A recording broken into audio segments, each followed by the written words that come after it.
people here, they're much more crazy. It's like they really go for it. In Europe, sometimes they're like more cool. They stand there. Today we are ranking the albums of Coroner, starting with R.I.P. in 1987.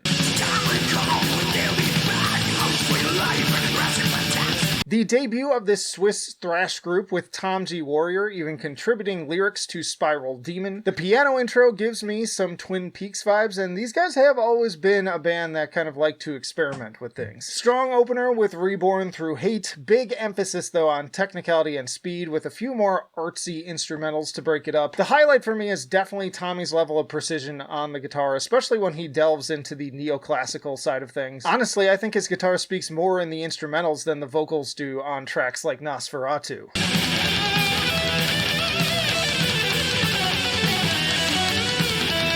Undeniably impressive stuff. Unfortunately, I don't feel like the performances are backed by the greatest songwriting. It's kind of a style over substance issue. Like, every minute I'm listening, I'm like, damn, that guy can play the guitar, but also I'm like kind of bored and just like not super into it. So for those reasons, I am going to put this album at good, but this is another one of those bands that really don't have a bad record. Moving on, we have Punishment for Decadence in 1988.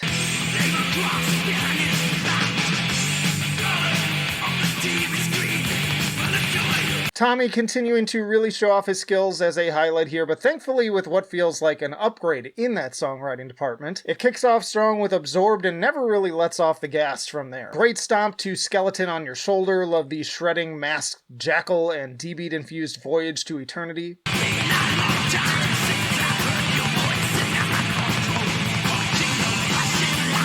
Awesome interplay of the riffs and drumming on Shadow of a Lost Dream, and Sudden Fall shows them maturing in writing earworm vocal parts too. All of this with an icing of incredible soloing, seemingly without end in sight, as with Arc Light. Still not my favorite, but it's much higher up there. I enjoy this one a lot. Great 80s thrash metal album, it is going to fantastic. But moving on, we have No More Color in 1989.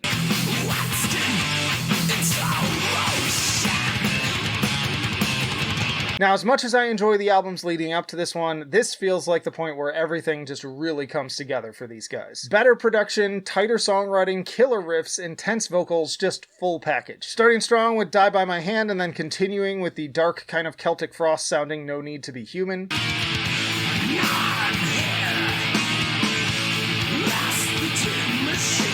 The guitars also start to get more progressive on tracks like Read My Scars and Mistress of Deception. DOA and Why It Hurts are slappers, awesome bass opening up Tunnel of Pain, big dramatic closer in Last Entertainment, another just front-to-back rager that flies by in just 34 minutes. I was revisiting this one and like, yeah, I still feel just as strongly about this one. It is going to perfection. Moving on, we have Mental Vortex in 1991.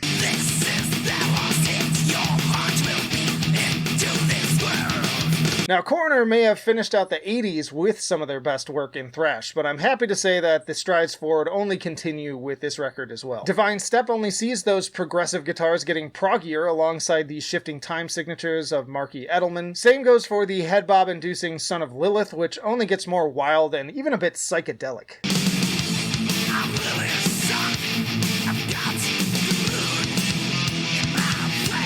Definitely leaning a lot more into groove metal on this one, especially chuggier tracks like Pale Sister. But there's still some pure thrash energy too on the likes of About Life. The She's So Heavy cover is a bit of an odd choice, but otherwise kind of interesting, and it just makes for a great overall outing. No More Colors is probably their best thrash album, but this is a top-notch groove metal album as well, so I'm also putting this at perfection. Next up is Grin in 1993.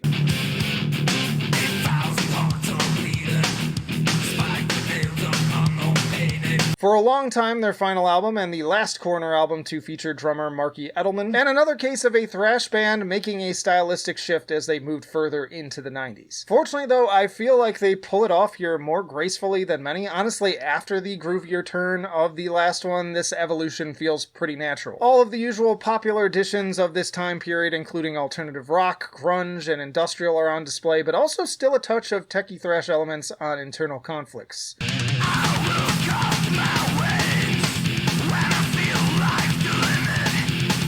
More than anything, I hear a lot of Helmet in this album, in the drums and guitar and general dark atmosphere. The experience frequently feels like a bad acid trip, complete with psychedelic soloing. Very moody plotting stuff, but with some great little earworm hooks, as with tracks like Paralyzed Mesmerized. The clunkiest part is the vocals, but they're mostly serviceable, kind of a white zombie-ish vibe. Is it the first album I would reach for if I wanted to listen to Coroner? No, but it's still a good time, and I do actually kind of enjoy this one more than the debut, which may be a hot take, but I'm putting it at great tier. Before we get to the final album, just a reminder to hit that like button. It really helps me out in the algorithm, as does commenting your own favorite and least favorite albums from the Coroner discography below. This is just my subjective opinion as always, and I am interested to hear yours as well. Which brings us to Dissonance Theory in 2025. Tremendous looks and godlike beauty. No praise too much, no high too high. Now, I don't know what's causing all these legacy thrash and death metal acts to suddenly come out of their 30-plus year slumber to make new material, but I am definitely here for it.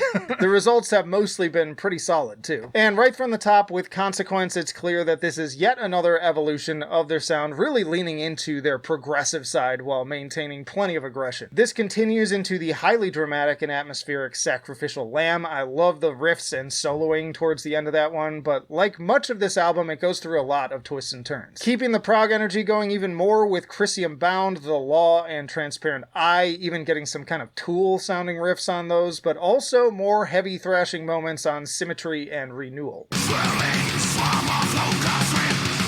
Scissor wings, rapacious attack.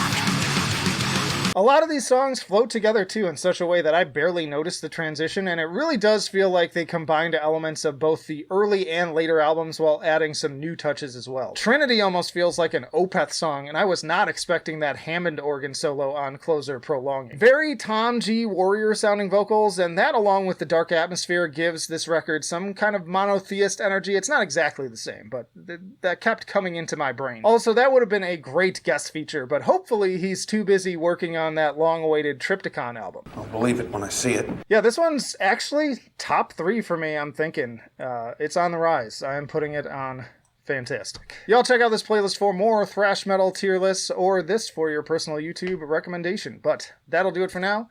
Flight of Icarus signing off. I will see you in the trenches.